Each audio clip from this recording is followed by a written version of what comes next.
महाभारत के कुरु वंश में एक राजा हुए थे महाराज दुष्यंत। महाराज दुष्यंत की एक कहानी मैं आपको सुनाता हूँ। एक बार हस्तिनापुर नरेश दुष्यंत शिकार खेलने के लिए वन में गए हुए थे। जिस वन में वे शिकार खेलने गए हुए थे उसी वन में कण्व ऋषि का आश्रम था और ऋषि के दर्शन हेतु राजा उनके आश्रम पहुँच गए। पुकार लगाने पर एक अति सुंदर कन्या आश्रम से निकलकर बाहर आई और कहा, हे राजन, महर्षि तीर्थ यात्रा पर गए हुए हैं, किंतु आपका इस आश्रम में स्वागत है। उस कन्या को देखकर राजा दुष्यंत ने पूछा, बालके आप कौन हो? बालिका ने बताया, मेरा नाम शकुंतला है और मैं कण्व ऋषि की पुत्री हूँ। उस कन्या की बात सुनकर महाराज दुष्यंत आश्चर्यचकित हो गए। बोले, महर्षि तो आजीवन ब्रह्मचारी हैं, फिर आप उनकी पुत्री कैसे हुई? तब शकुंतला ने कहा कि वास्तव में मेरे माता पिता मेनका और विश्वामित्र हैं। मेरी माता ने जन्म होते ही मुझे वन में छोड़ दिया था, जहाँ पर शकुंत नामक पक्षी ने मेरी रक्षा की और इसीलिए मेरा नाम शकुंतला पड़ा। उसके बाद कण्व ऋषि की दृष्टि मुझ पर पड़ी और वे मुझे अपने आश्रम ले आए और उन्होंने ही मेरा भरण पोषण किया है। जन्म देने वाले, पोषण करने वाले और अन्न देने वाले तीनों ही मेरे पिता कहे जाते हैं और इस प्रकार कण्व ऋषि मेरे पिता हुए। शकुंतला के वचन सुनकर महाराज दुष्यंत ने कहा कि शकुंतले, तुम क्षत्रिय कन्या हो, यदि तुम्हें कोई आपत्ति न हो तो मैं तुमसे विवाह करना चाहता हूँ। और शकुंतला भी राजा दुष्यंत पर मोहित हो चुकी थी और उन्होंने विवाह के लिए हाँ कर दिया।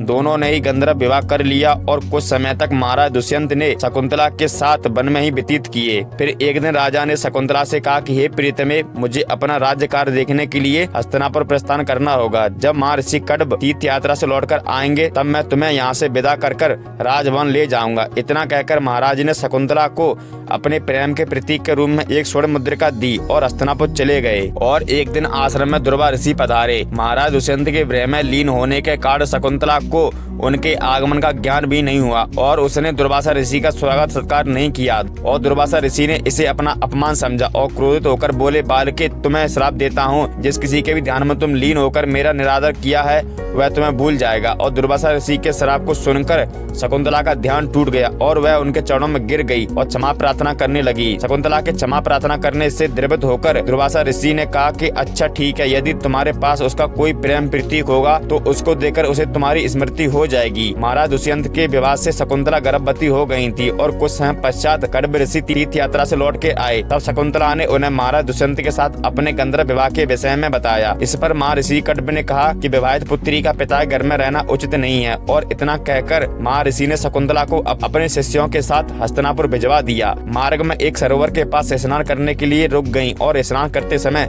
शकुंतला की अंगूठी, जो प्रेम का प्रतीक चिन्ह था, वह सरोवर में गिर गई और उस अंगूठी को एक मछली ने निगल लिया। महाराज दुष्यंत के पास पहुंचकर कण्व ऋषि के शिष्यों ने शकुंतला को उनके सामने खड़ी कर बोले, शकुंतला आपकी पत्नी है और आप इसे स्वीकार करें। महाराजा तो दुर्वासा ऋषि के श्राप के कारण शकुंतला को भूल चुके थे। अंततः उन्होंने शकुंतला को स्वीकार नहीं किया और शकुंतला पर गलत लांछन लगाने लगे। शकुंतला का अपमान होते ही आकाश में जोर की बिजली कड़की और सबके सामने शकुंतला की माता मेनका उत्पन्न हुई और उन्हें अपने साथ उठाकर ले गईं। और कुछ समय बाद जिस मछली ने शकुंतला की अंगूठी निकली थी वह मछुआरे के जाल में फंस गई। जब मछुआरे ने उस मछली को काटा तो उसके पेट में अंगूठी निकली। मछुआरे ने उस अंगूठी को राजा दुष्यंत के पास भेंट के रूप में भिजवा दिया। अंगूठी को देखते ही राजा दुष्यंत को शकुंतला की याद आ गई और वे अपने कृत्य पर पछतावा करने लगे। महाराज ने शकुंतला को बहुत जगह ढूंढवाया किंतु उनका कोई पता नहीं चला।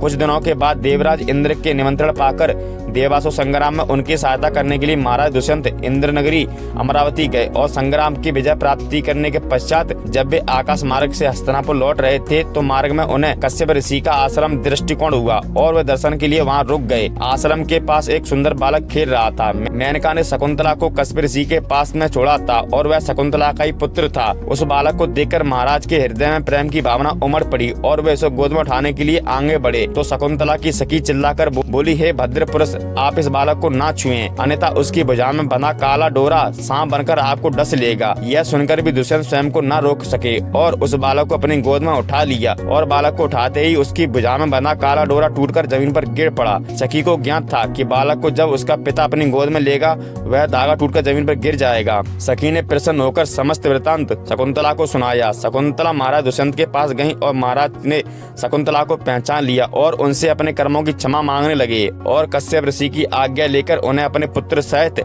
हस्तिनापुर ले आए। महाराज दुष्यंत और शकुंतला के उस पुत्र का नाम भरत था, जो बाद में महान प्रतापी सम्राट भरत बना और उन्हीं के नाम पे हमारे देश का नाम भारतवर्ष पड़ा। दोस्तों, महाभारत की यह एक घटना आप लोगों को सुनाई है। यह घटना आपको कैसी लगी कमेंट बॉक्स के अंदर जरूर बताना, और इसी तरह की वीडियो के लिए जुड़े रहिए हमारे यूट्यूब चैनल मिस्टर खुराना जी से। मिलते हैं आपसे नेक्स्ट पार्ट में, तब तक के लिए जय श्री कृष्ण।